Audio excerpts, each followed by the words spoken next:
Hello, good morning, and welcome back to Reaper Pro Tips with me, your host, Anne, and disembodied hands, mostly, well, let's face it, 99% Quindy, occasionally John, and with a chance of Justin. Hello, everyone.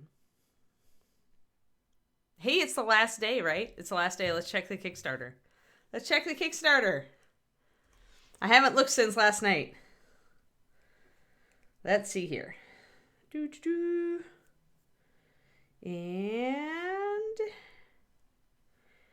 Reaper Bones Kickstarter. Let's look. How are we doing?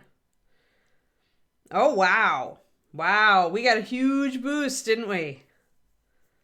Huge boost.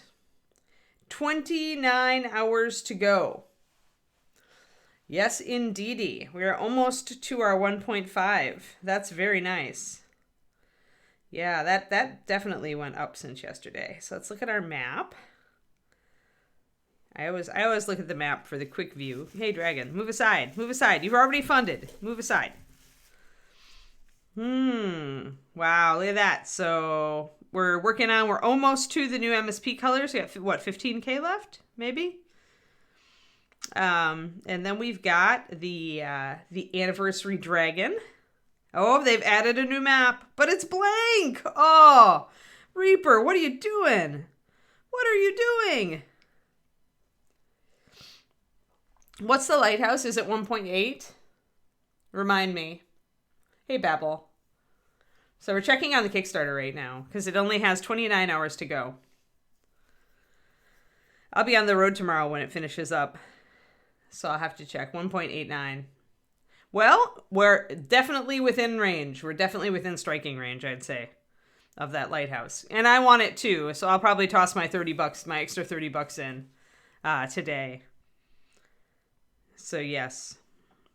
Yes, yes, yes. Sweet. That's very, very good. Very, very good. So just to remind everybody, there are new colors. No, I did not have a hand in making these, but I'm going to look at them anyway. So I do think it's great. See, we always wanted to do a brutal purple. This is a color that we wanted to use that name for a long time. So I'm glad that somebody remembered it. Yeah. Hey, Dicey Guy. Yeah, we're looking at the Kickstarter. We got 29 hours left and we're almost to 1.5. So we're super happy. Yeah, there's some good stuff here. We'll see how it looks in person. Some of these look like they might be based a little bit on some previous colors that were canceled. So, like, I'm hoping that Boggy Green is kind of like Swamp Green. That's what I'm hoping. So, yeah, this is good. And Steely Blue looks kind of like Slate from Pro Paint. I'm really fingers crossed on that. I loved Slate. It was one of my favorite colors ever. In fact, we did a retro version because I loved it so much. So, yeah. Hoping that these guys, hoping these colors really look good. I assume that's a metallic, the Hakir Gold. So yeah, so hopefully, hey, Jedi Jared. Triple sub-anniversary, triple sub-anniversary, triple sub-anniversary, triple sub-anniversary. There.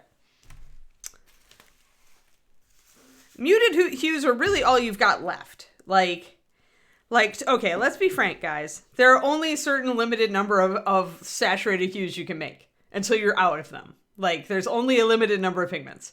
That means that everything has to be muted. Like, all new colors must be muted to a certain extent when they come out. Like, because you can't just, like, come up with an infinite number of pure pigments. Like, it just doesn't work, right? So once you've got your brights, once you've got a good selection of brighter colors, like, the only place left to go is neutrals. That's why a lot of neutrals are in the later half of MSP, because there's nowhere else to go. So none are metallic, huh? People are going to be hopelessly confused by that Hakir Gold then. Like, they were confused by Amber Gold and Palomino Gold. So now they're going to be totally more confused by Hakir Gold. 29. Nice, Robin. Yeah, so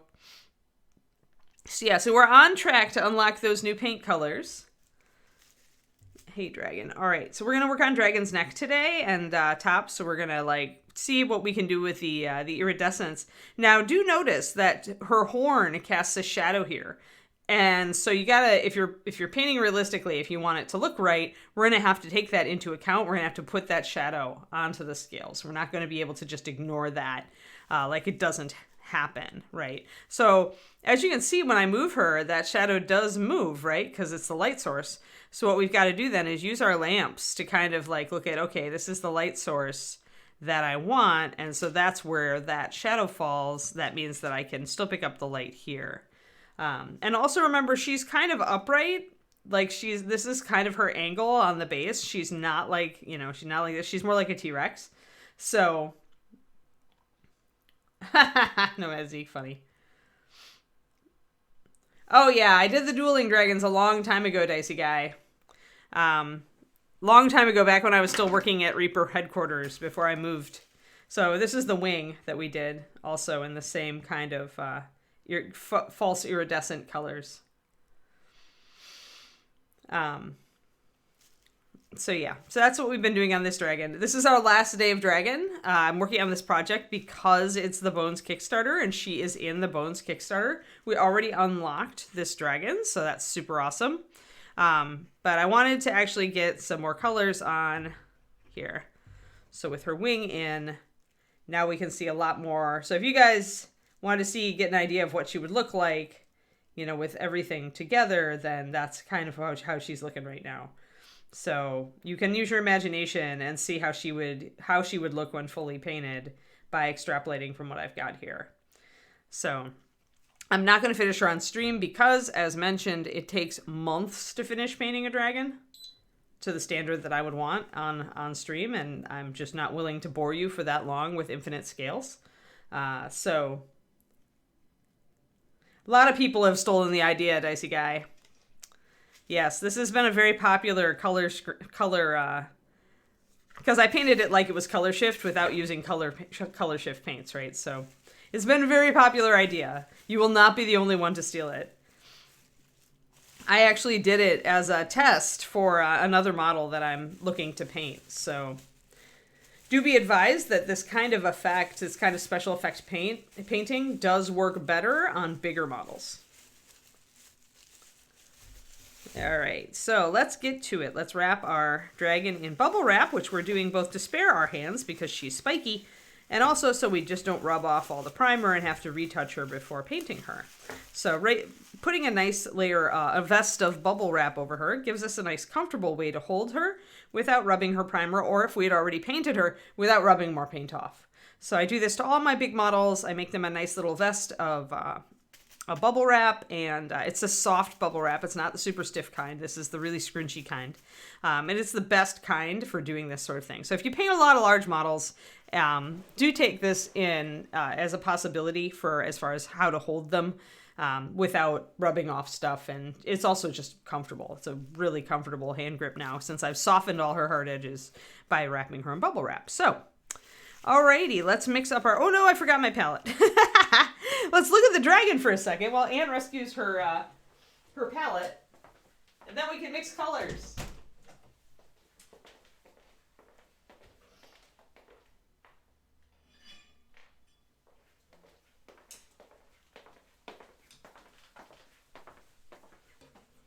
Boop. Morning, Inara.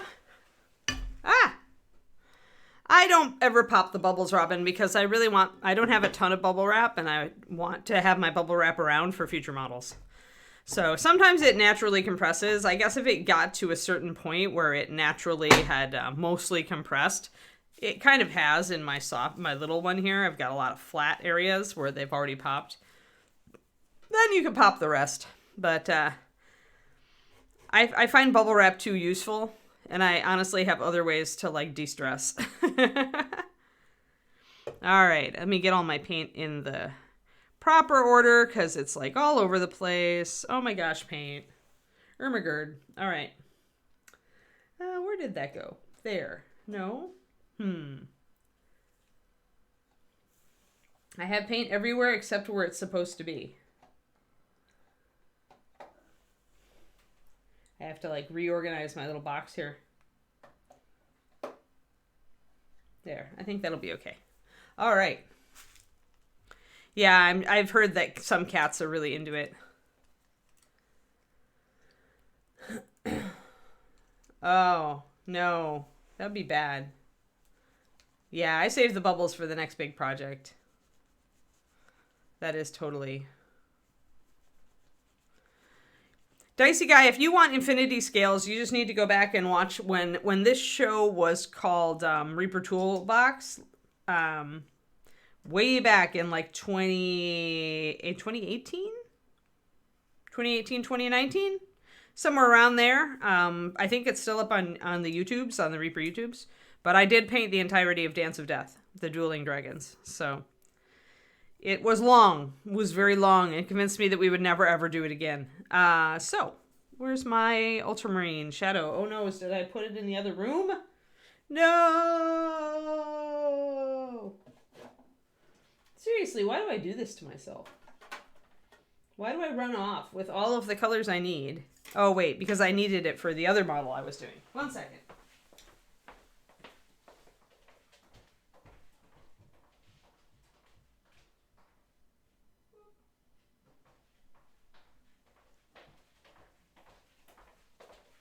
I'm gonna have to order another bottle of this.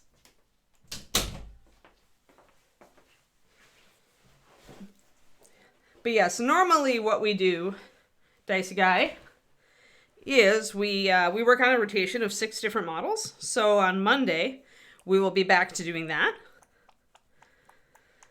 We are working on a centaur, a bunny person, a catfolk, a very elaborately dressed madam, a pirate bust, and a sorceress.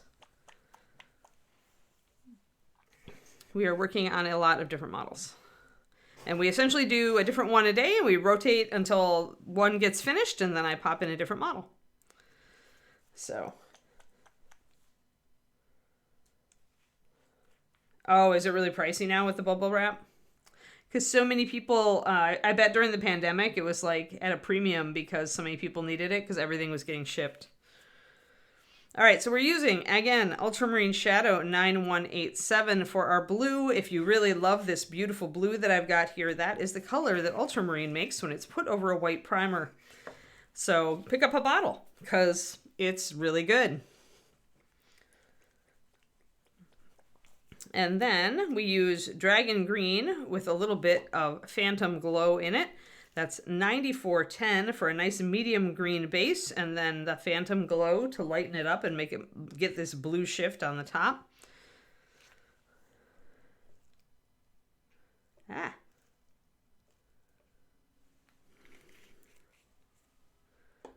then we take a little bit of that mix and we move it over and add white.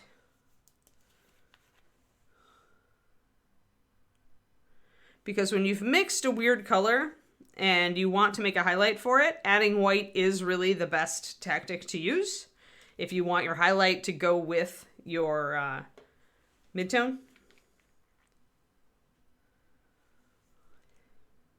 Well, it's not like my centaur won't go all up on the bods in RS, so we're gonna put we're gonna thin all these 2 to 1 to start.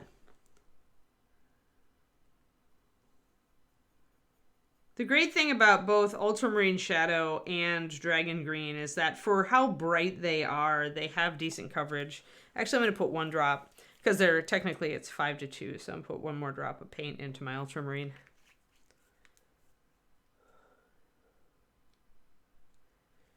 It's a gold tip. There is, and it's not lore. It's not anything Reaper made up, Johnny. It's just that I decided that I like in World of Warcraft, some of the dragons, like Alexstrasza, the leader of the Red Dragon Flight, she has like gold tips on her horns. So I figured this dragon got a tribe of kobolds to hammer gold onto her horns because she's vain. So that is why. That is why it is horn and then gold. Yeah, it makes the horns a little bit cooler, I think. Because there's a lot of horn. So it's kind of nice to be able to mix that up with something else. And the way it was sculpted, I could easily do it and make it look like it was meant to be. So other people might not do this to their version of this dragon, but I decided to. And mostly we're working on one side because I want to cover a lot of ground, haha. A lot of territory on this dragon. This is our last day for this dragon. And then we will switch back to our normal rotation on Monday. Probably with Centaur. So we are working on Bones 5 Centaur. We're making him an Appaloosa Centaur.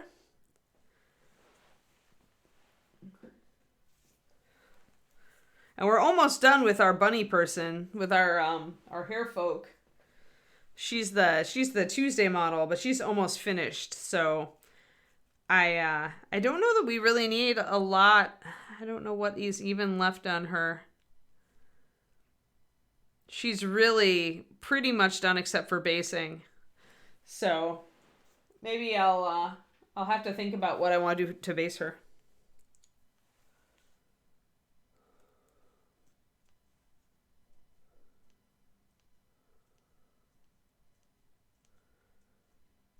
Oh, okay. Wow, that's long after they were shot. Because I was working on that darn thing forever. And that's March 26, 2020 is actually like 10 days before I left for California. So it definitely was not posted while they were, I guess wasn't posted while they were actually being shot.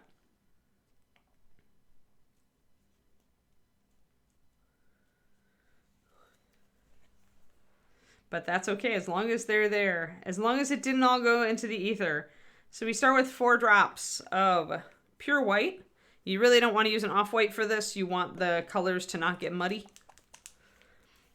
Then we're going to throw another 2 drops of the Phantom Glow in here.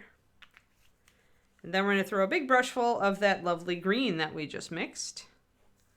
And we're going to mix it up and see if we like it. I want it to look a little bit more cold, more aqua. And I think that's working.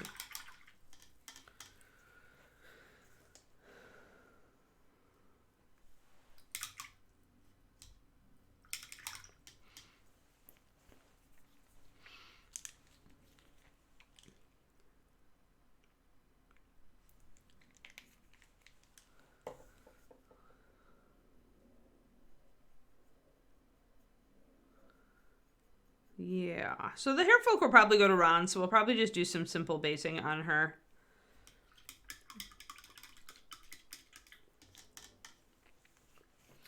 Okie dokie. So now we've got our basic stuff, but we also need white because we underpaint with white, right? To get this green to look right. If you try to copy this paint job by just putting the green over the blue, you're going to get an unpleasant surprise because this is not going to work very well at all. You have to underpaint with white in order to get the brightness of the green to come through again. And I underpaint with white all the time for all sorts of models because it is just the fastest and easiest way to build up highlights quickly if you are building up a highlight over a dark surface and you need it to come up to a fairly bright color.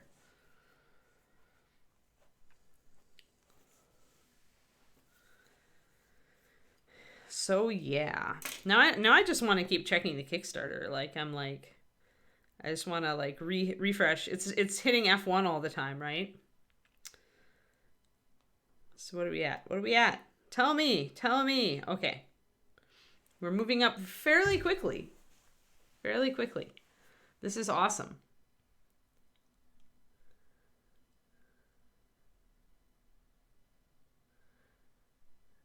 13.52. So we are 13K, less than 13K away from the new MSP paints. So if you want the new MSP paints, you should throw in your whatever dollars it is. Hello, Bill. Yep, we've been working on this dragon for the last couple weeks. I was just going to do some of her neck scales. This is her last day. She's a Bones 6 model, so I was working on her during the Kickstarter, because Reaper asked us all to work on stuff, so you can see kind of the color scheme that I was going for on her. If I just put her wing in, even though everything isn't done, you can kind of see the final feel as it would be.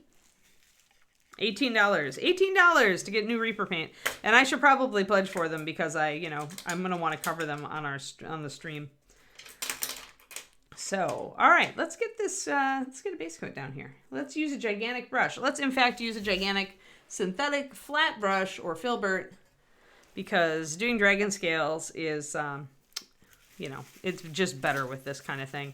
So if you go to the art store or the hobby store and you just pick up a decent synthetic, I think this is Royal and Langnickel. Yeah, they're a decent brush company. A big flat or a filbert. The filbert is the flat with the rounded top. The flat is flat.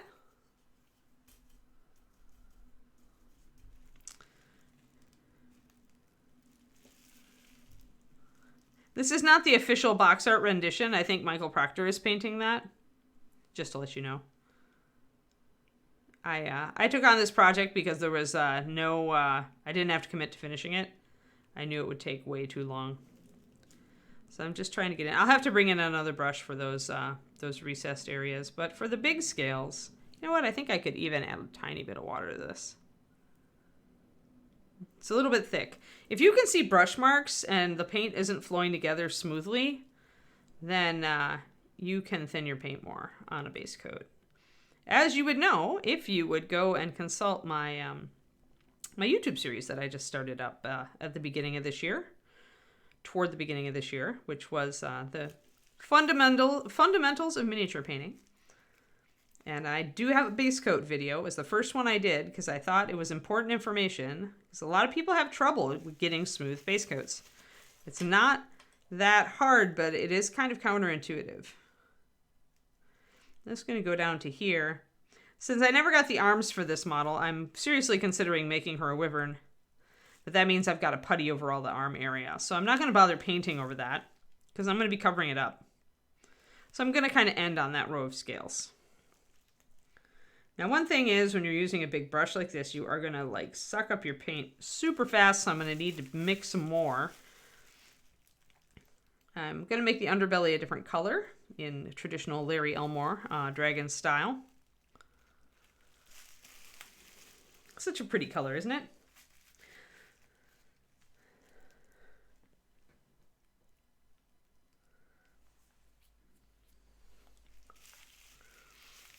I really like the 30th anniversary dragon. I like the T-Rex look. So I've got some gaps back on there right behind her head. And I'm going to get a smaller brush to tackle those. We're going to mix up. Uh-oh.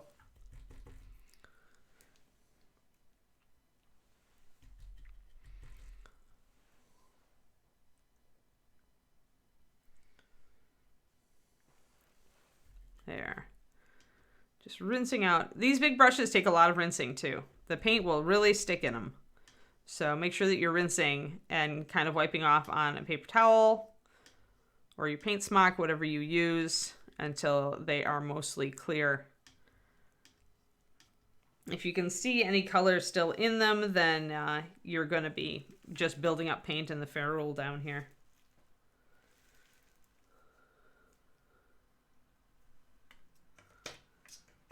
Yeah, I mean, apart from the fact that it's like new colors, it's the ability to get the paint set for a big discount. So I'm going to use my base coat brush since I'm going to be jamming the tip into these recessed areas. You don't want to use a good brush. You want to use a brush that you've kind of abused already.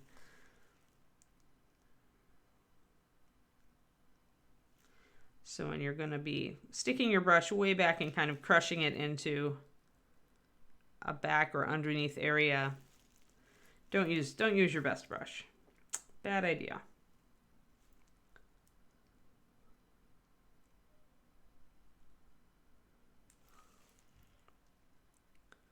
And then there's still some under scale areas back here with these scales. That's the thing, is there's such a deep overlap on these that it is you do have to kind of check and make sure you get all the underlying areas as well.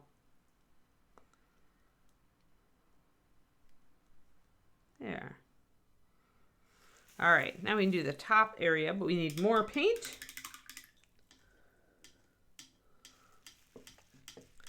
We unlocked the 30th anniversary dragon, am I right?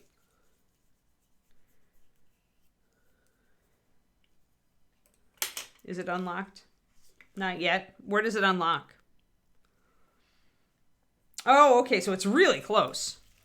Yeah, I totally want that dragon. I probably won't put the Death Knight on it, but I want the dragon.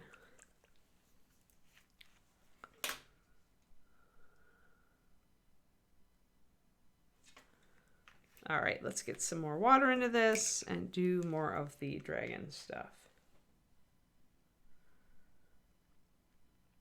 Algorithms are working against us? Why?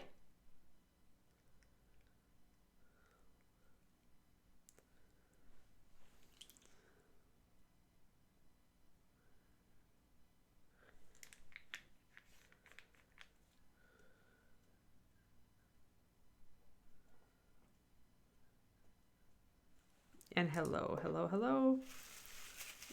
Hello to everybody who just came in. We're just putting some serious blue on our dragon. Want to get her scales to all kind of be base coated, and then we can start with the green. If we wanted to, we could really dry brush a lot of this, but it would be kind of a shame because these scales are so nice. They're so nicely sculpted. I would feel kind of like a cad for dry brushing them. And this paint is a little bit thicker, so I do feel like I need to throw a little water into it. Oh. Yeah, it's okay. Quindy's got the links to next. She regularly links to my stuff. We don't allow outside linking here in the Reaper channel because it just enables some people who are not trying to help. So I appreciate the thought. Thank you. But don't worry. Quindy's got me covered. Quindy is my co-pilot. I cannot fail.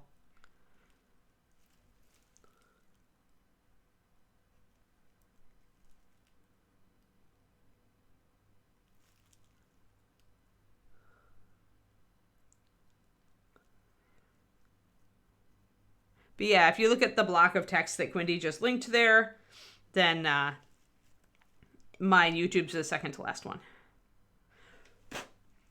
So yes, if you want to learn how to get nice smooth base coats, you should go there. And you should watch Fundamentals of Mini Painting. And then you should watch the rest of them.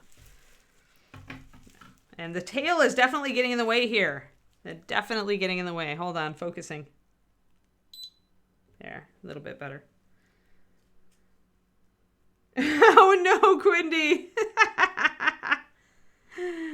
Well, at least you warned me so I can, like, you know, grab my crash, my impact cushion, right, and brace. So, Justin probably wouldn't.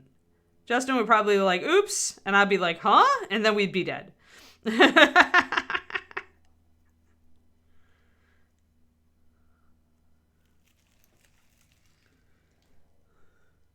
Yes, if you use if you're searching on YouTube for me, just use painting big, all one word. I'm not important enough to have my own, like, channel link yet, so.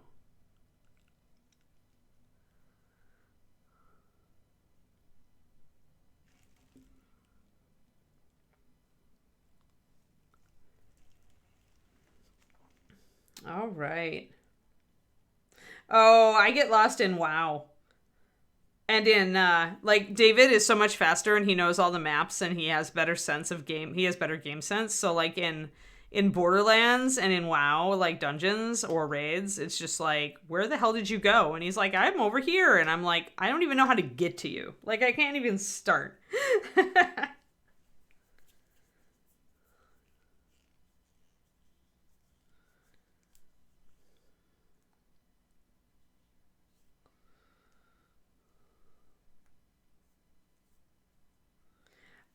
Actually, I would say that it is correct that there are different styles of mini painting and they tend to regionalize, but it's not totally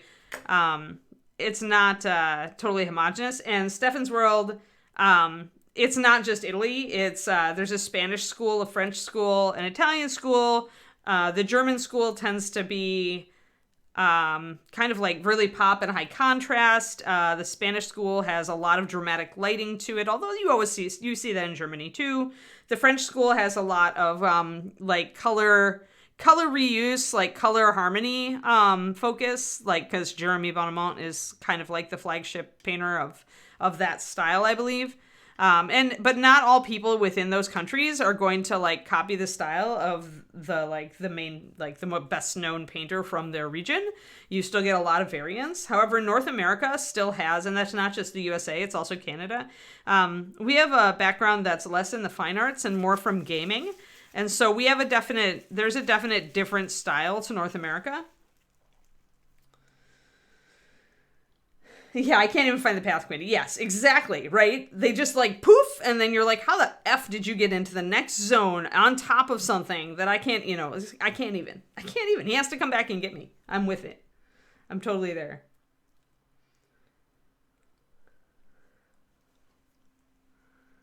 So yeah, so there are definitely different styles of miniature painting across the world.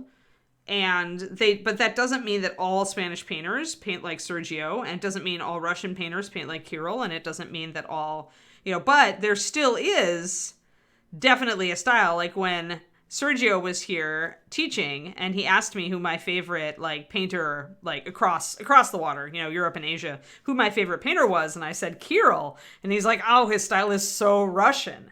And so there definitely is a thing where people who, paint, who are like in the same region, that come from the same tradition, can embrace the same concepts. But I don't think every Russian painter paints like Kirill.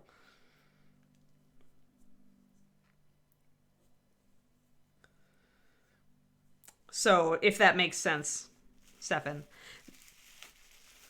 And not every Spanish painter paints like Sergio. Like Alfonso's Spanish, isn't he?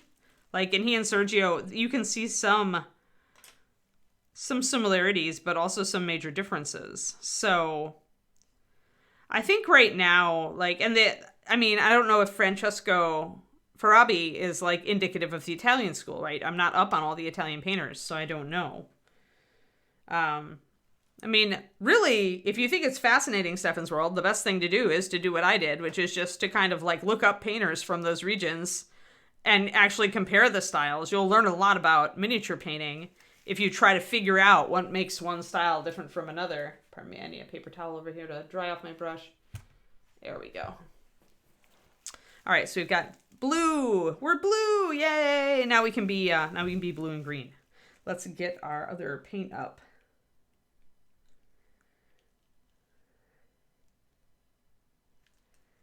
Kirill Kanev is the most famous, and he's also widely considered one of, I think, the top 3 best miniature painters in the world.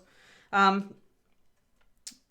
So Kirill has a book out. AK put it out. He's a master. He taught at Reaper. He came to teach at Reaper, and honestly, he's the reason I'm as good as I am now.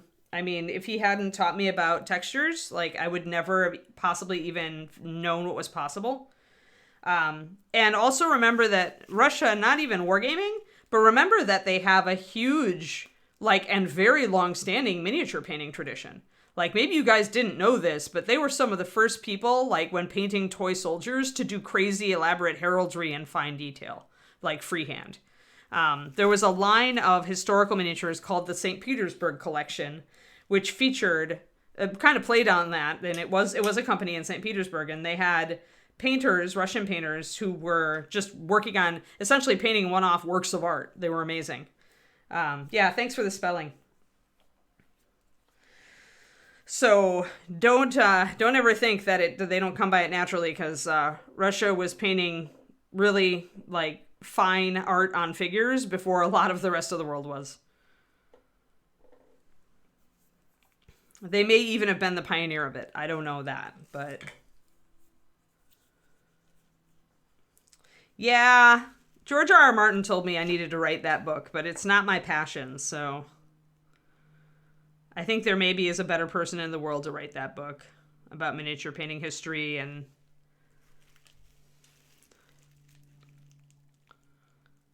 because he thinks there needs to be a book about it also. Essentially documenting our art form. So I could spend time on these scales, or I could do them fast. Obviously, I did the dragon very fast. Yeah, if you look up Kirill's stuff, Tinex, on he's the yellow one. I think he's yellow one on Putty and Paint. He might use his regular name, or he might be yellow one on there. It's kind of his. We all have kind of like painting names that we've used over the years, you know, on social media platforms. But if you look him up, he's an amazing painter for realism. His hallmark is incredibly fine textures, very realistic faces. The only person I know that does more realistic faces than Kirill is Darren Hahn. You can find him on Facebook, Kirill Knave, as well, and that you'll be able to see a lot of his stuff.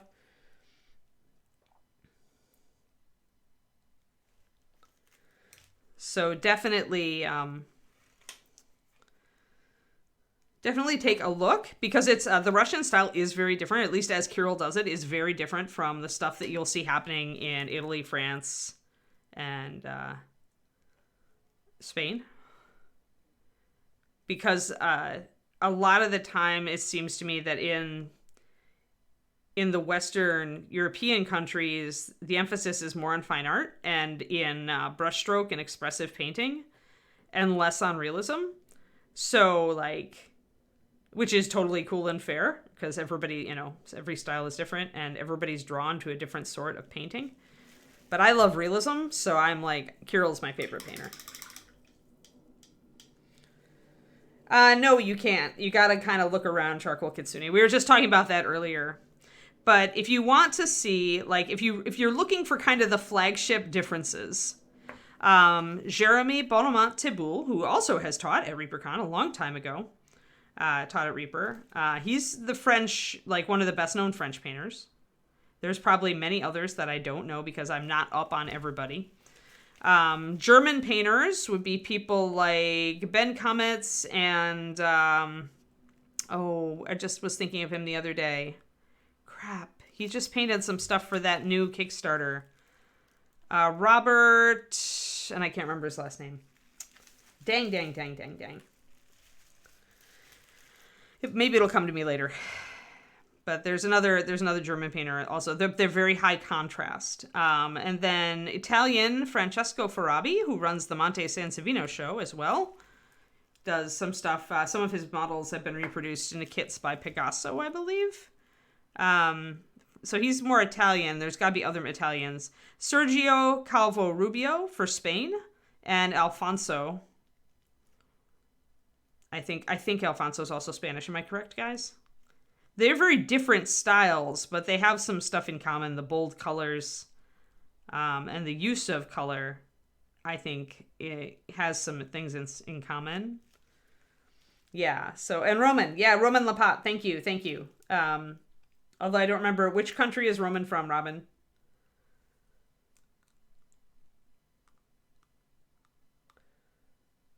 Right, Natasha. Yeah.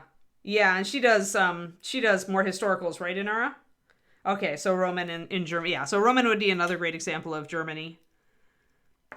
So essentially that's kind of a selection of some of the best known right now, international miniature painters. And if you go and look at their work and compare them to, like, because certainly when one of us makes a name for ourselves doing miniature painting, certainly people are out there trying to, like, kind of like figure out what we do and how we do it, right? Because you are like, oh, I love that style. I want to learn how to do that style. And even if you don't decide to paint like that forever, it's a really good idea to study different styles of painting, because then you can take what you most like from each of them and then you create your own style. As far as American painters, wow, I'm trying to think of some, obviously, see, the problem with America, here we go, problem with America and somewhat Canada, depends, is that because Europe kind of had a little bit of a leg up on us as far as, like, art, making miniatures art, a lot of American painters have learned a lot from Europe and consolidated that into their style so that their style feels more European than American. So like my love, David, I think has a very European painting style. Although he's done some stuff lately that's more like Kirill and more me. But Matt DiPietro, another excellent example who pulls a lot from the European painting traditions.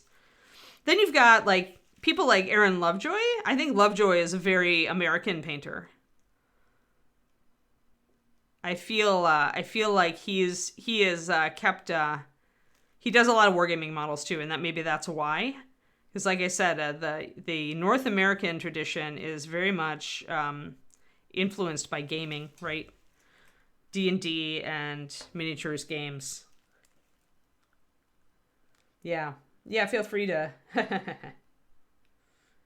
Yep, Wapple, Haley, Rich, but look at how different our styles are, Pendrake. Look at how different our styles are. And this is kind of what I've heard this criticism of the North American painters before, of the American and Canadian painters, that we don't have a consolidated national style, which, if you think about it, is pretty much perfect for our identities, right? Because this country was made by a whole mix of nationalities, a whole mix of immigrations. And so the fact that so many of us have styles that are so different from each other, and even different from the European traditions, I think that's pretty much like America and Canada in a nutshell.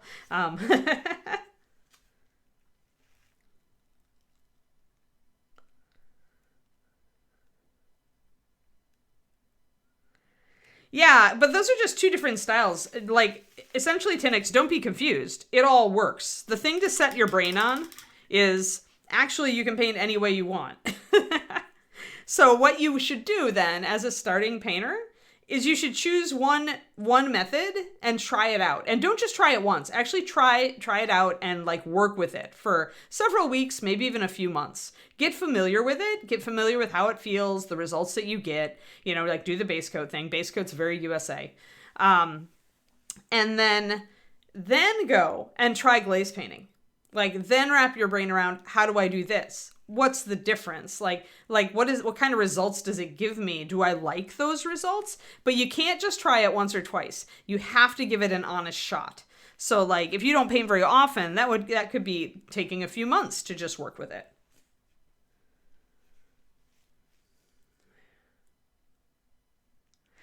Yeah, we somewhat do. It's not really that, though. It's not homogenized, Twisted Noma. If it was homogenous, it would be like more it would be less that, because we're not all painting the same. Because so many of us are painting completely differently from each other. The people like Verzani, or not Verzani, although he was a traditional American painter that Jim Ludwig utilized a lot. But Matt DiPietro, very, very European style. Very true art style, I would say. And then, then you got people like Jennifer Haley, who was totally unique. Like, she just did her own thing. And then there's me, and I'm definitely, I can be very Kirill. If I'm painting the way that I really want to paint, I'm probably closer to a Kirill paint job than anything. But I can also turn around and go high drama, like I did for my Privateer Press entry, which wasn't Kirill at all. Was much more kind of a cross between, I don't know, I think of it as kind of a high contrast American, actually, the way I did that model. But it's nothing is clear cut. We all love to put things in tiny little boxes and have them all neatly segmented in our brains, but there is a lot of bleed through. There are a lot of painters who have a main style, but then they can just toss that style to the curb and start painting in a totally different one. And that's why you want to learn all the techniques and all the styles. You want to play around with whatever takes your fancy, because the best thing ever is to be like where I am now, where I can look at the model and decide what style is best for this model. And then I can just paint it that way. A realistic style wouldn't have flown with that model that I painted for Privateer Press. It wouldn't have been right for it. So I did dramatic lighting instead, and it turned out like pretty much perfectly, according to the Privateer Press guys.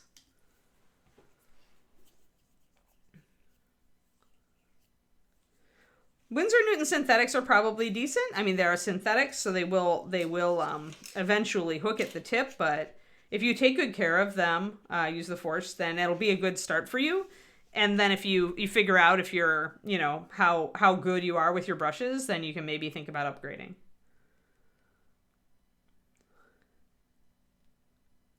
Yeah, that's exactly, yeah, Twistodoma. That is I think the best way to art. To iterate on people that you admire and learn your own way to do it. So I'm going to start painting some green over the top of my white. You can see how I built up some white underpainting on these, and I've also done a little bit of texture work. Let's get in focus. There. So you can see I've done a little bit of texture work, just leaving some lines on these scales.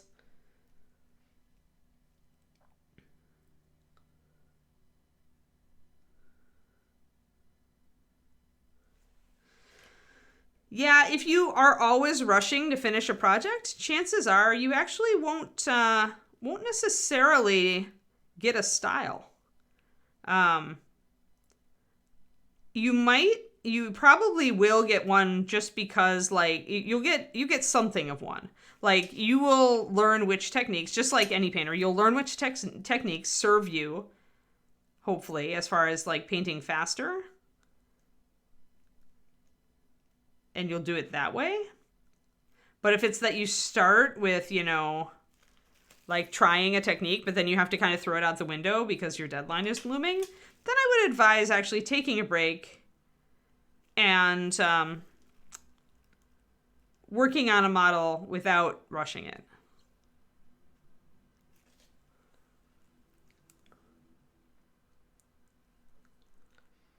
Yeah, painting style of 3 raccoons in a trench coat is valid. I guess the rush painting style. I mean, Derek Schubert had a speed paint style that was really really unique and really good, actually. That he developed just because he's like, well, I need to paint faster, so I'm going to do this, and this works. Right, Derek, you're good fast painting if you're on. But it was very much like sharp highlights to bring out details, but it worked really well.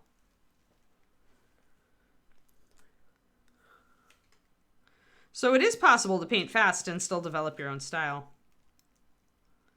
But I think if you want to really learn the different painting disciplines, then you do have to slow down. Because some things, like Kirill's work, is just not fast.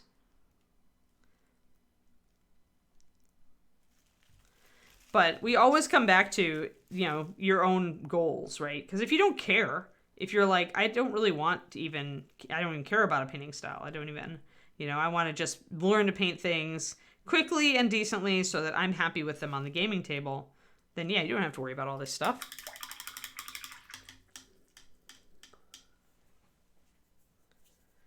There isn't really, Steffens. I mentioned them slowly so you could make a note of them at the time. So maybe go back and watch the VOD after this and just make note of some of them. But I mean, a great place to look for great painters' work is a site called Putty and Paint. And sculptors post on there too with their projects, and a lot of the times they'll post sculpts of projects that they're working on for Kickstarters, miniatures Kickstarters. So it's pretty cool. All right, I want to look at my shadow here. So I think that's about right as I'm moving her. Yeah, I maybe went a little too far on these green scales. I may need to blue them over, but the ones underneath them are fine.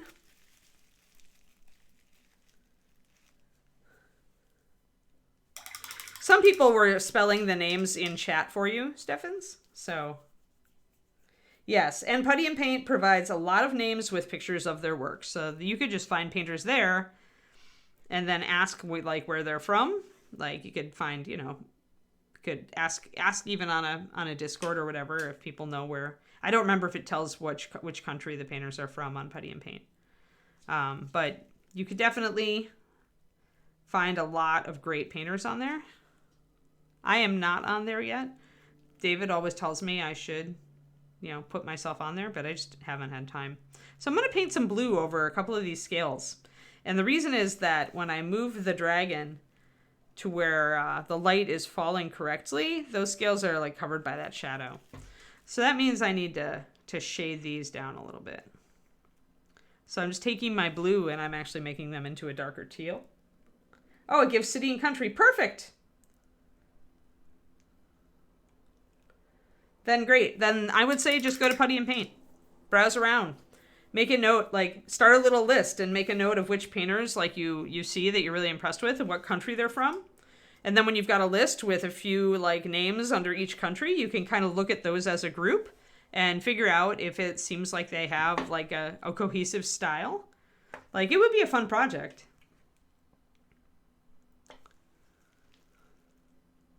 So I'm going to make my green a little richer here, a little warmer. I thinned it way down, so that means that it was a bit cold when I first put it over the white. So I'm going to make it a little warmer now. So yes, highly recommend, and eventually I'll even get a page up there.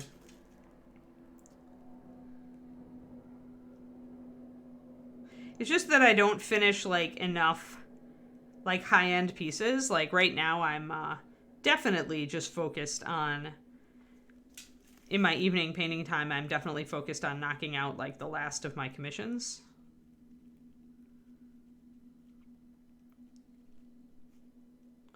So I'm not really doing any competition painting right now. And the only things I'd really want to put up on Putty and Paint would be competition level paint jobs probably.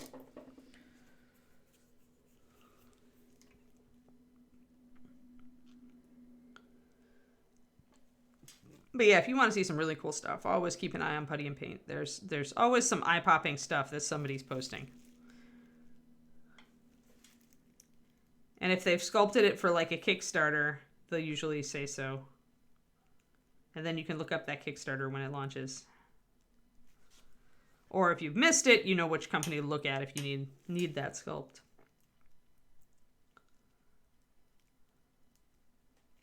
All right, so we've gotten that green a lot more rich now.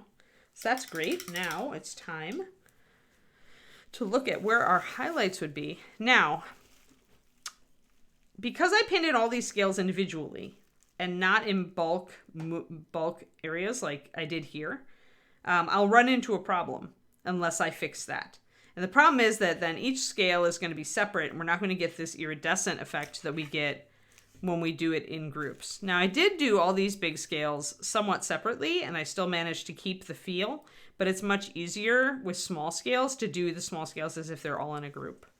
So big scales, for now I'm okay with this, but I may end up changing a lot here because like there's going to be shadows here, there's shadows there. I'm going to have to kind of tune these all in a body now to make them more closely act the way they would if they were really iridescent or really color shift. I also missed a spot underneath that scale. So I'm going to darken down those guys under the neck.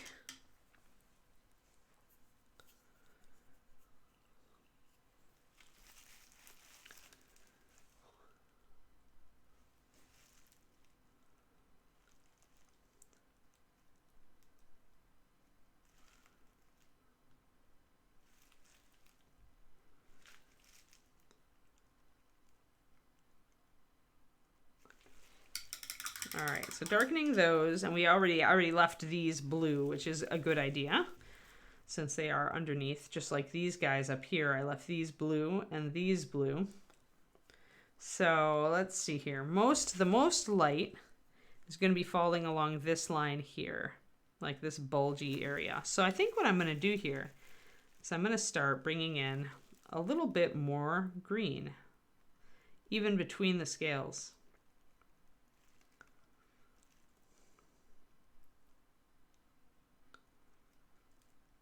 Going to kind of block in some white.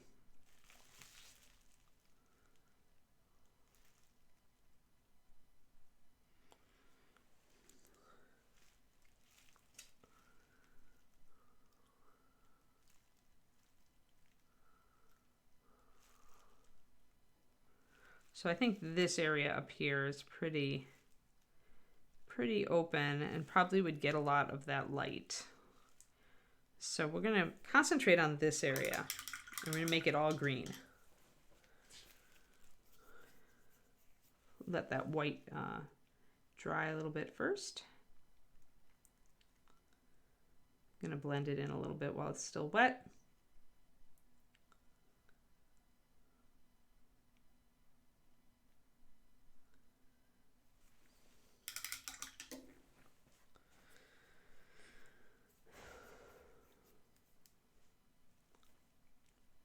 Yeah, you'd think somebody would do a book on it, right? I think I'm going to get my Reaper Zero. We're going to use our Reaper Kalinsky. And then I'll bring in my green. Once this is dry, I'm just keeping an eye on it. It needs just a couple of seconds to dry out. So what I'm trying to do here is I'm trying to create this massive scales here. Since the neck bulges out there and it catches the light, I want this to be green just like I wanted these spaces here to be all solid green where there's no blue. I did allow a little bit more pebbling on the other side here. So a little bit of interrupted scales isn't bad, but I decided I would like things to be a little bit closer together with the green in this one part. So I'll still leave kind of lined shadows on the underside of some of these scales. But I want them to kind of pull together a little more in this one area. So that was easy to do. I just had to underpaint in between the scales and then add green. And that will make everyone go together a bit better.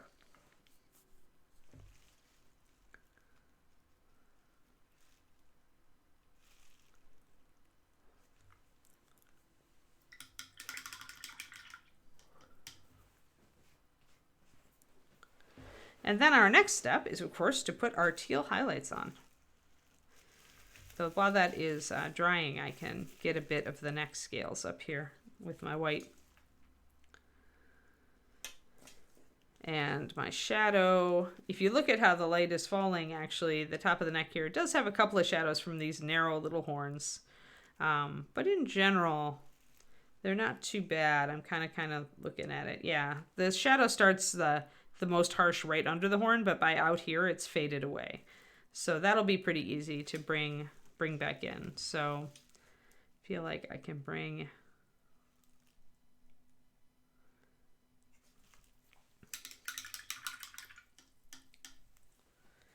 this is neither. This is a color shift blue-green dragon in our we are painting it as if it is color shifting in the light.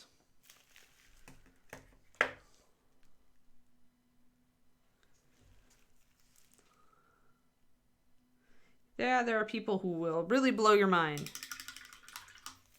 There are some great Polish painters. There are some great Czech painters. There's some great people all over the world. And these days with the internet, I feel like, although a lot of countries have a certain style that's become kind of an identity style for them because of a given, like a one or a group of top-level painters who have, really become well known from that country. Even so, within countries, you'll definitely see variants because the internet has just like made it possible for people to learn to see each other's styles and then they just like figure them out.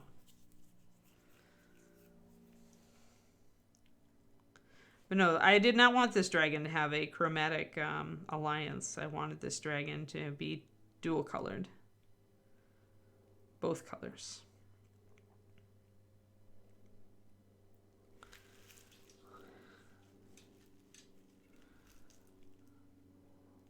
As far as I'm concerned, she can breathe fire too.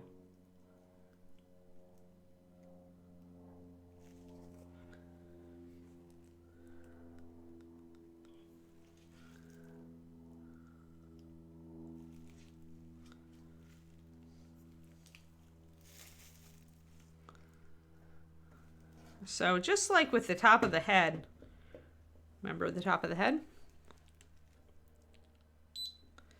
where we focused on a lot of green with just leaving a little bit of blue in the shadows. The top of the neck is going to start out kind of that way too. Although it does fall away from the light because she is upright. So we will have to keep that in mind. But some of these scales on the side here are very much vertical to the light. So the underside of these scales is going to stay blue.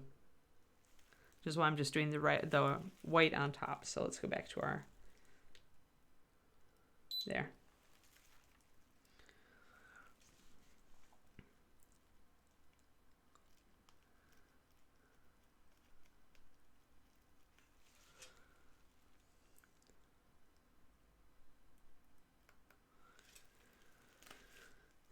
But yeah, I kind of like the idea of this dragon not being a straight up chromatic D&D dragon.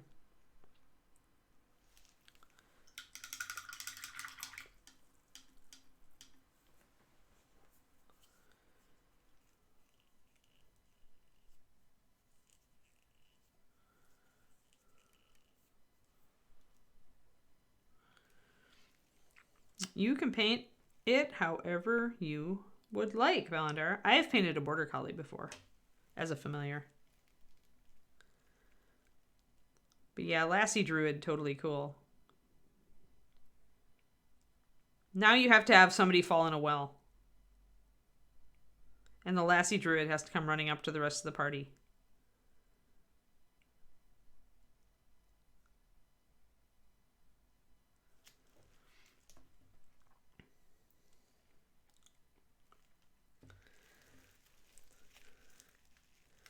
Hello, Sabretooth. Yep. Yeah, they're not... I've only finished the dragon, or only, like, you know, been painting the dragon really on one side, so the horn's totally cut off on the top, But yes, the horns are this way. Now we are painting scales again, because scales.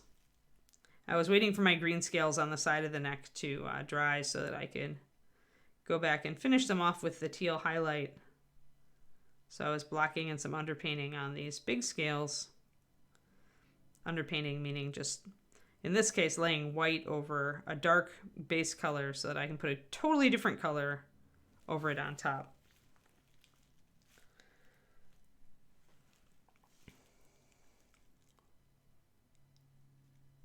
I'm using a Reaper Klinsky for this. We were working on it with a synthetic, but I always forget to use it, so I'll just remember that it's got a little more than 4 hours of work in it, and at some point we'll pick up the synthetic again and we'll see how long we can make it last.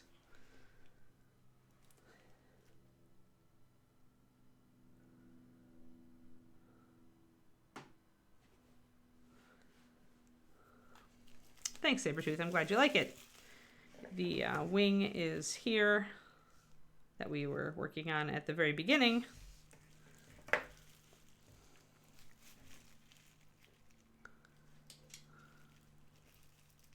I just put a coat of green over this white paint, and then we'll go back to the side of the neck.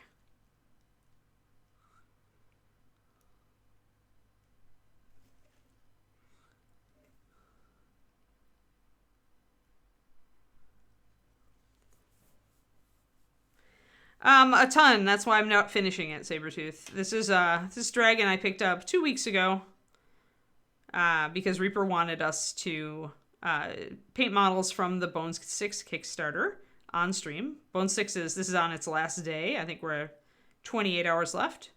But this dragon is from the Kickstarter. She was unlocked a while ago. So I've just been putting paint on her pretty much to advertise the Kickstarter, and because I never paint dragons on the stream because they take too long. So if I ever finished a dragon to this level, I would expect it to take over 100 hours, but I will not be finishing this dragon. Oh, good. We're up at 145, 1456. Okay, cool.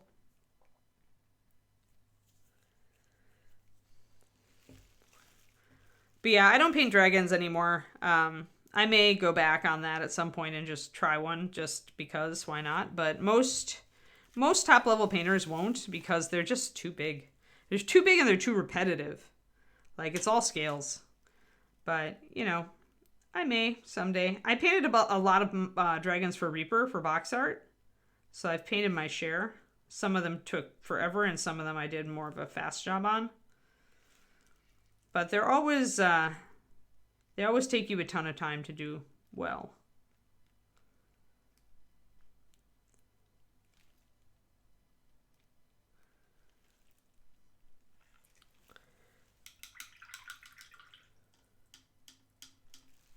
And I mean, this is if you're doing it to competition level, you're going to easily spend over 100 hours on a dragon. The last dragon I attempted to paint to competition level was at 120 hours roughly when I stopped. And it wasn't done. So it really depends, though, on the kind of paint job you're doing and how fast of a painter you are. I'm a slow painter, remember that. When I'm doing my texture work and all of my, fiddly highlighting work, I'm very slow. So... what size is it, ArrowWiz? I didn't know there was a size. I mean, or I guess it's not a huge dragon, right? Because it's got that Death Knight on it. Isn't it about this size? Isn't it the size of Chaarondar here? About colors. Ultramarine Shadow. Dragon Green. Phantom Glow. These are the main colors we're working with on the dragon.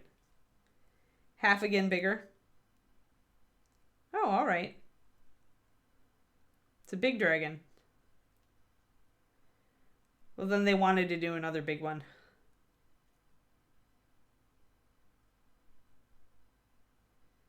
I still like the design a lot.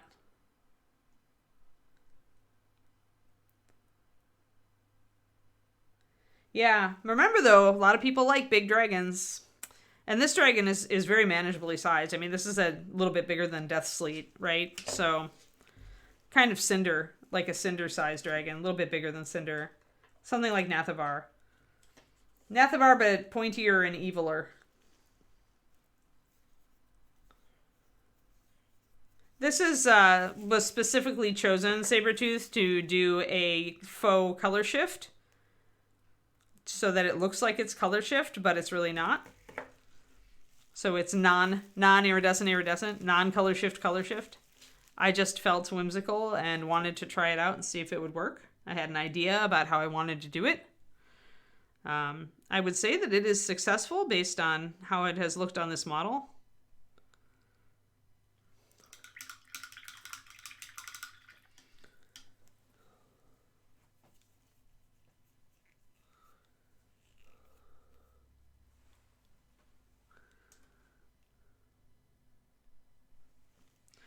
All right, so can I just bring this in? I'm probably going to want to bring white in underneath it.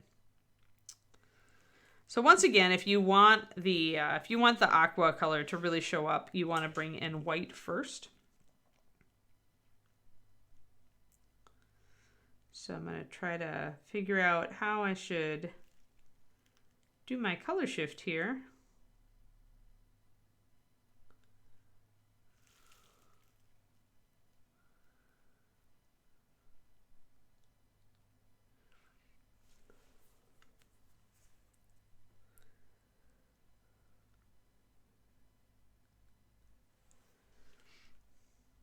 Yeah, I mean, color shift paints are fun and all, but I wouldn't want them on something like this big unless I was doing it on Tyranids for an army or something and I just wanted a fast color shift effect.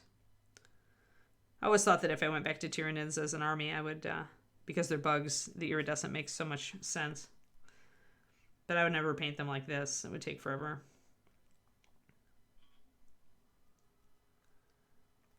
For that matter, this dragon will take forever, which is why today is the last day we're painting it. I may bring it back just for odd streams if I'm in the mood.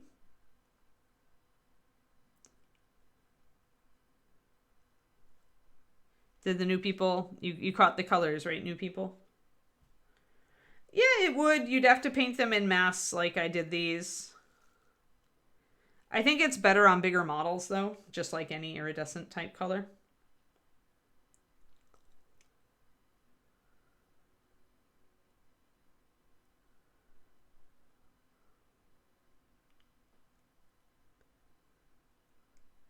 probably not Raven Day. I mean, it's like my heart isn't like, I'm doing this because it's like the model that was the coolest that Reaper sent me, not because I'm like totally psyched into painting this model.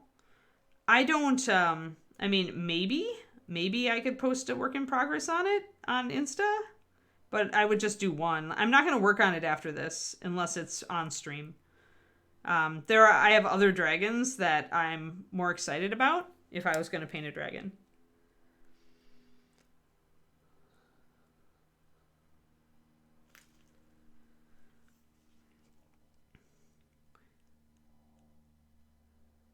But yeah, the stuff that I do for stream is definitely for stream. Which isn't to say that I don't enjoy some of these models. I've even kept some of the models I painted on stream because I like them so much.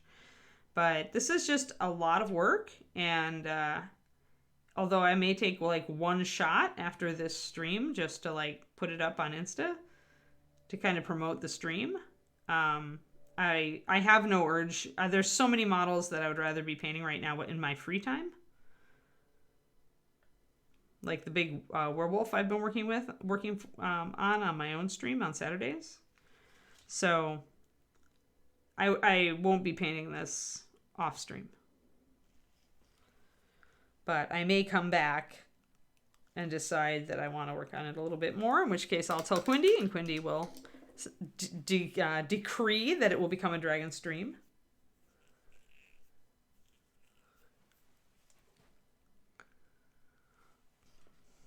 So now I want to bring this aqua in. I feel like I need just a little bit more green on that.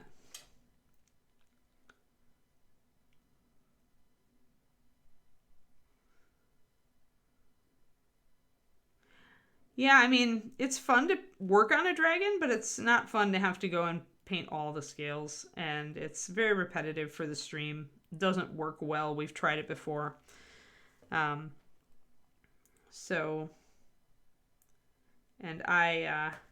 dragons aren't my favorite thing to paint.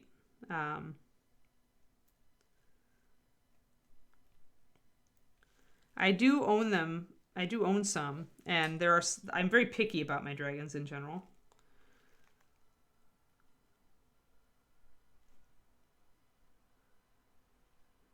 Just bringing in some of that teal color on those scales to really bring them out. Trying to figure out where I want more of it.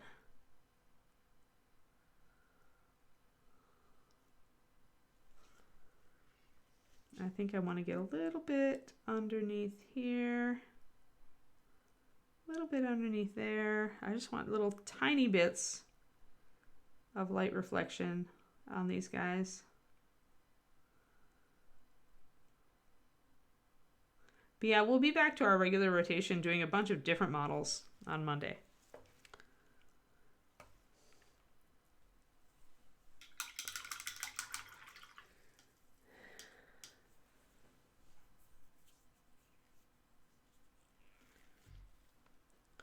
I actually really like to paint terrain. If the lighthouse becomes a thing and I order one, I'm thinking about painting it on stream.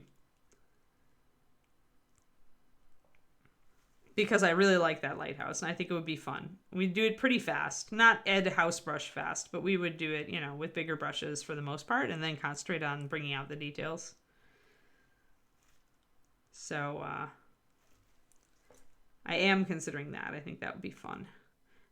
But like with dragons, it's like you don't want to just dry brush it if you're painting it on stream. You want to do a good job on it because then it looks great, like this guy does right now. But on terrain pieces, you can go a little bit more loose.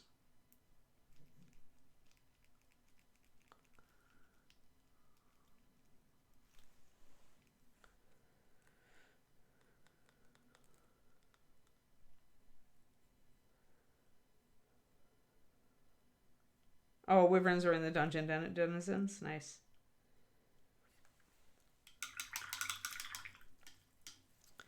Yeah, I like the lighthouse a lot, so I will check on the Kickstarter tonight and I will put more money into it. I have to kind of watch myself, though. I'm not going to be able to put in a lot right away just because, like I said, starving artist. My Patreon is my income. and a bit of extra from commissions and Reaper streaming and stuff. But I'm not flush with cash, so I cannot like go all in on pushing the Kickstarter up, much as I would like to. All right, so I want to bring up a broader highlight here and here and here. Kind of going and figuring out where I want the brightest highlight to be. I think it looks pretty good. Yeah. You should like take up dragon painting, Twistedoma. But then you'd have to figure out, where you're going to put them all.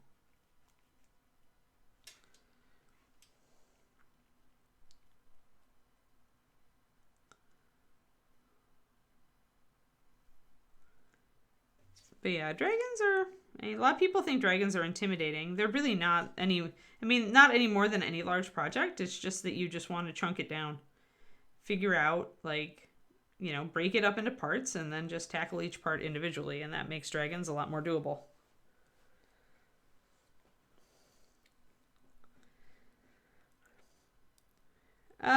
You would, just kind of look at it. I think you want to enter in there we go. Quindy's got it. When you manage your pledge, it's going to ask you for bonus support in addition to your original pledge, and it will total it up for you. There you go.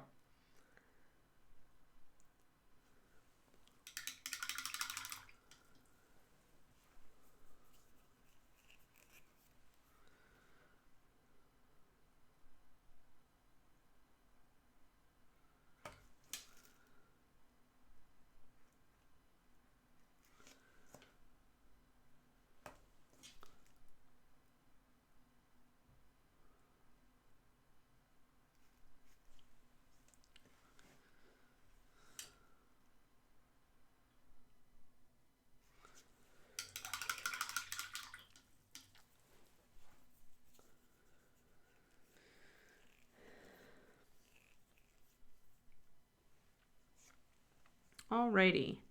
Now a little bit of pure white if I want a little bit of shiny. Kind of picking these two scales to kind of be the center of the light up here. And then I'll bring it a little bit more down here. I may decide I need to change some stuff. But I think that's pretty much where the light's falling, so I think that's about right. Yeah, I always just forget on the final day. We're going to be driving down to Monterey, and I'll be driving, so I won't be able to pledge at the last minute.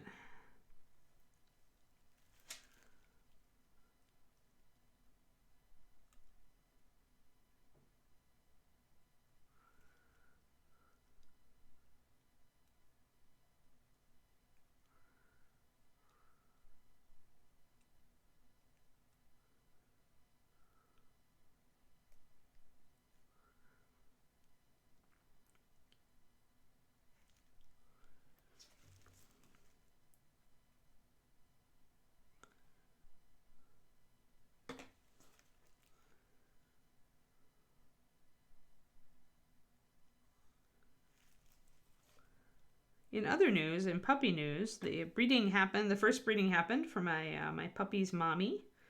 And then they are going back to the reproductive vet today and tomorrow.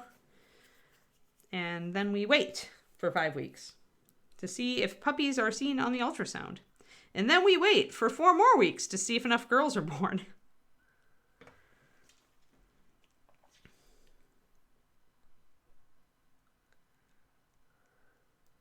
Thanks, Twistoma. Yeah, we're seeking to find a place to get married, so wish us luck.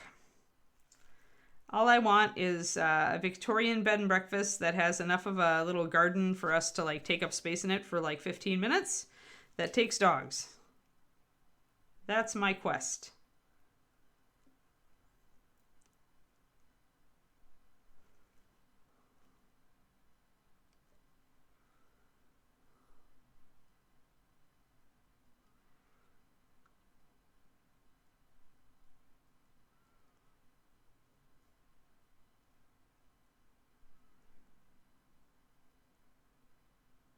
And we're going out to dinner at one of our favorite restaurants.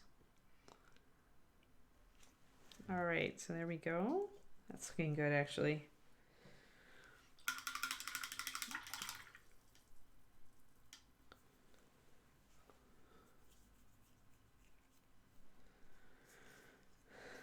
Very nice. Thanks for the explanation there, Quindy. Log in, manage pledge, change pledge amount. Got it. And then bonus amount, right. Thank you, everybody, for helping Bill out.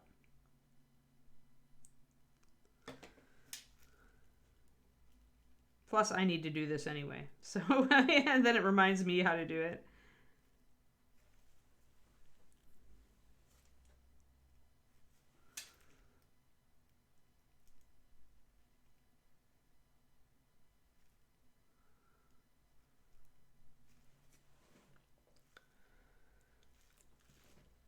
All right, let's back out. Because you always want to look at it, like, especially with lighting effects, you want to look at it from far away and see if it's carrying. And what I'm seeing is this scale is too dark right here. So I'm going to bring in more teal.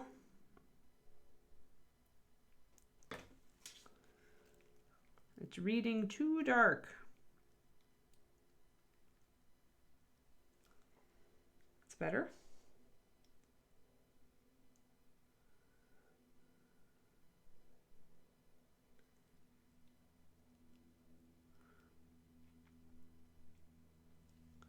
Yeah, no matter when you launch your Kickstarter, though, you'll be conflicting with somebody else's Kickstarter, I think. I'm sorry that's conflicting with one you are really interested in, though, Crows.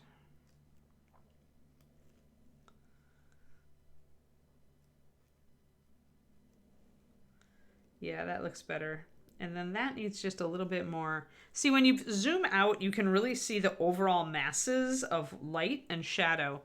And that helps you make a judgment call as to like where you need more highlights.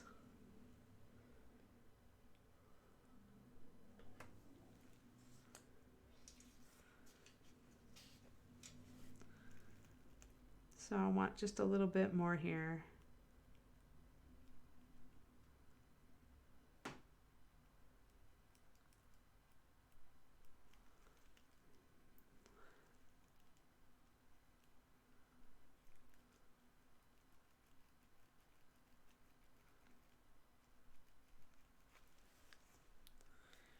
That's making that come out a little bit more.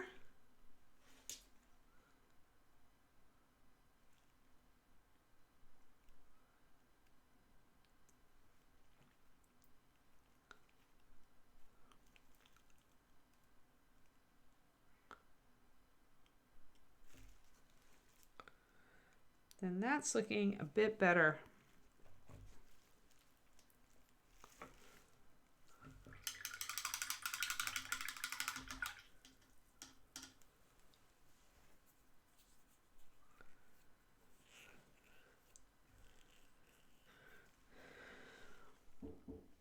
Uh-oh, somebody just knocked at my door. 1 second, guys. Let me see who that is. Might be necessary to open it. Coming. Oh, sure. Ann Becker? Yeah. Thank you very much. Well, I'm glad I went to the door, guys. Guess what that was? That was my Scale 75 oil paints. Here, let me hold it up in front of the... Yes, I had to sign for the package. So now I can begin. Yeah, loot. Big time loot from Spain. Came all this distance. Fancy shiny box. Yeah. I got the full set. I went in on the full set of Scale 75 oils. So, yeah. So that was definitely, see, something tingled my spidey sense. And I'm like, I need to answer that door. So I'm super happy. Presents for me. Yeah, Monkey King for sure. All the dances. Yeah, so presents. Presents. You need me to open it on the air? No, I like my private rituals of opening. Don't worry, they will be making an appearance on my personal stream on Saturdays. Now, remember, I'm not streaming this Saturday because we have to find a place to get married. But when I come back, hey, yeah, this is looking pretty cool, guys. But when I come back, then we will resume stream schedule and we will be doing that thing. Yeah, so I will be working with oil paints. No. Yeah, I'm not waiting. It gets open today. I'm like gonna enjoy my little distraction. I can open it over my lunch break. I'm gonna wait, force myself to wait until I get my walk done with. And then after I walk, I can do it. So all right, so dragon.